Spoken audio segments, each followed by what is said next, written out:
ദിവ്യ, ഇന്നലത്തെ കേസിന് നമ്മൾ രണ്ടായി തന്നെ കാരണം നമുക്കറിയാം. എനിക്ക് പിന്നിൽ തന്നെയാണ് കെട്ടിടമുള്ളത്.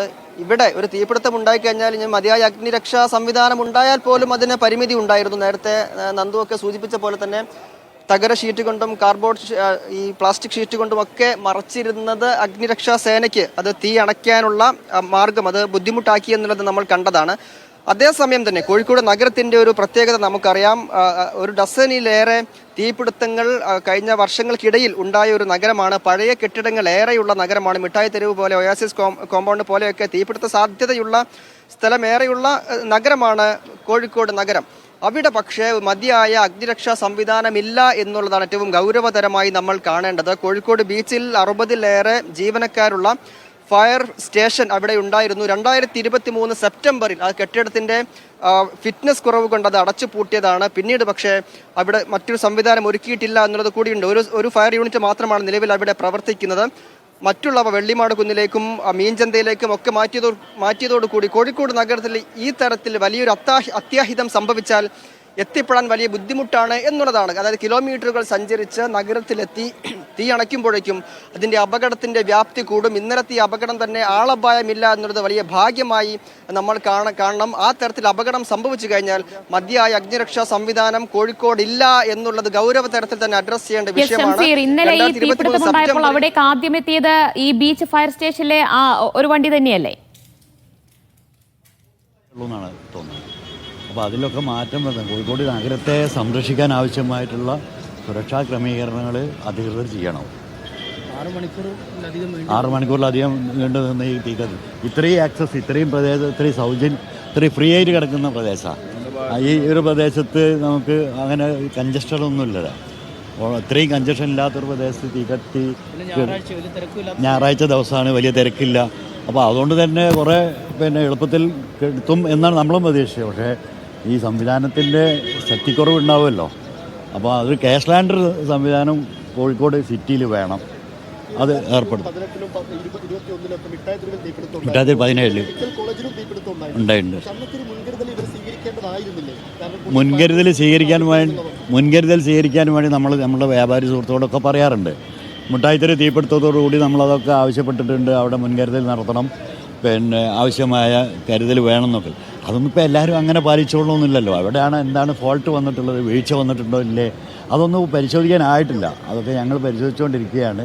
അതനുസരിച്ച് നമ്മൾ അധികൃതർ ഭാഗത്ത് നിന്നുകൊണ്ട് തന്നെ ഇതിന് എന്തെങ്കിലും ഒരു സൊല്യൂഷൻ കാണാൻ വേണ്ടിയുള്ള ശ്രമം സംഘടനാ നിലയിൽ നടത്തും. ഉടമയായിട്ട് ബന്ധപ്പെട്ടിട്ടുണ്ട്, ഞാൻ നേരിട്ട് ബന്ധപ്പെട്ടിട്ടുണ്ട്. അദ്ദേഹത്തിന് സംസാരിക്കാൻ പോലും പറ്റാത്തൊരവസ്ഥയിൽ ഞാൻ ഇന്ന് രാവിലെയും വിളിച്ചിരുന്നു. ഇന്നലെ ഫോൺ എടുത്തിട്ടില്ല, ഇന്ന് രാവിലെ വിളിച്ചിരുന്നു. അപ്പം പറഞ്ഞു ഇന്നലെ ഇവിടെ വന്നിട്ടുണ്ട്. അപ്പോൾ അദ്ദേഹം മാനസികമായിട്ട് അറിയാമല്ലോ, അത്രയും കോടികളുടെ നഷ്ടം വരുന്ന ഒരാളെ അയാളെ നമ്മൾ വിളിച്ചിട്ട് ഇങ്ങൾക്ക് എത്ര നഷ്ടം വന്നെന്നൊക്കെ ചോദിക്കുന്ന ഒരു സമയത്തുണ്ടാകുന്ന പ്രയാസം.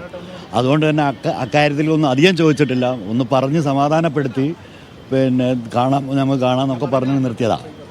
അതിലപ്പുറം നമുക്ക് അവരോട് പറയാൻ പറ്റില്ലല്ലോ. ഇന്നത്തെ ഒരു മാനസികാവസ്ഥ നമ്മൾ നോക്കണം. ഒരു ജീവിതമാർഗം ഇത് അവിടുന്നൊക്കെയോ കടം വാങ്ങിയിട്ടൊക്കെ ആയിരിക്കുമല്ലോ.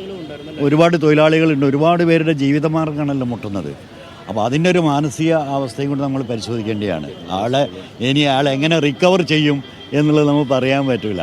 ഇതിൽ നിന്ന് റിക്കവർ ചെയ്ത് വരിക എങ്ങനെയാണെന്ന് പറയാനൊന്നും അറിയില്ല.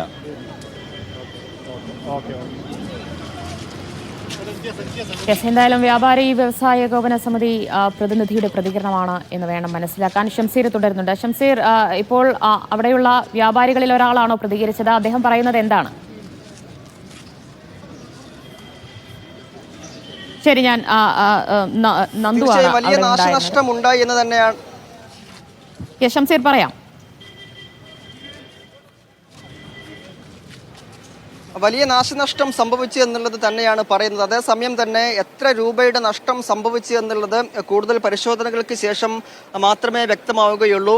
അതായത് നമ്മൾ ദൃശ്യം പാൻ ചെയ്താൽ കാണാൻ സാധിക്കും, ഇത്രയും വലിയ ഒരു ഏരിയ മുഴുവൻ കത്തി അമർന്നു കഴിഞ്ഞു. ഈ വ്യാപാരികൾ നമ്മോട് പറയുന്നത്, അവിടെ ജോലി ചെയ്തിരുന്ന സ്റ്റാഫ് ഉൾപ്പെടെ നമ്മോട് സംസാരിച്ചപ്പോൾ പറഞ്ഞത്, ഈ സ്കൂളിൽ തുറക്കുന്ന സീസൺ ആയതുകൊണ്ട് തന്നെ നിരവധി വസ്ത്രങ്ങൾ, യൂണിഫോം ഉൾപ്പെടെയുള്ള തുണിത്തരങ്ങൾ നിരവധി സ്റ്റോക്ക് ചെയ്തിരുന്നു. മാത്രമല്ല ഇപ്പോൾ ബലിപെരുന്നാളൊക്കെ വരാൻ പോകുന്ന സമയമായതുകൊണ്ട് തന്നെ നിരവധി ഈ വസ്ത്രം അത് സാധാരണ ഉള്ളതിനേക്കാൾ കൂടുതൽ സ്റ്റോക്കുള്ള സമയമായതുകൊണ്ട് തന്നെ വലിയ നഷ്ടം സംഭവിച്ചു എന്നുള്ള വ്യാപാരികളുടെ ഒരു വേഷനാണ് അവർ പറയുന്നത്. അതേസമയം തന്നെ ഇനിയും വ്യക്തമാകേണ്ടത് എങ്ങനെയാണ് തീപിടുത്തം ഉണ്ടായത് എന്നുള്ളതാണ് വ്യക്തമാകേണ്ടത്. അത് അല്പസമയത്തിനകം തന്നെ ഫയർഫോഴ്സ് ഉദ്യോഗസ്ഥരും പോലീസും ഇതിനകത്ത് കയറി പരിശോധന നടത്തും. ഷോർട്ട് സർക്യൂട്ട് ആണോ അതല്ലെങ്കിൽ മറ്റെന്തെങ്കിലും കാരണം കൊണ്ടാണോ ഈ തരത്തിൽ വലിയൊരു തീപിടുത്തം ഉണ്ടായതെന്നാണ് ആദ്യം പരിശോധിക്കുക. മറ്റൊന്ന്, ഈ വലിയ തീപിടുത്തം ഉണ്ടായപ്പോൾ അണയ്ക്കാൻ കഴിയാതിരുന്നതിന്റെ കാരണം അത് ഈ തകര ഷീറ്റ് കൊണ്ടും പ്ലാസ്റ്റിക് ഷീറ്റ് കൊണ്ടും ഒക്കെ മറച്ചു വെച്ചും മാത്രമല്ല അനധികൃതമായി എന്ന് പറയുന്ന തരത്തിൽ തന്നെ പുറത്തേക്ക് തള്ളി നിൽക്കുന്ന തരത്തിൽ കെട്ടിടം നിർമ്മിച്ചുമൊക്കെ ഈ നിർമ്മാണം അവിടെ ഉണ്ടായിരുന്നു. അതുകൊണ്ട് തന്നെ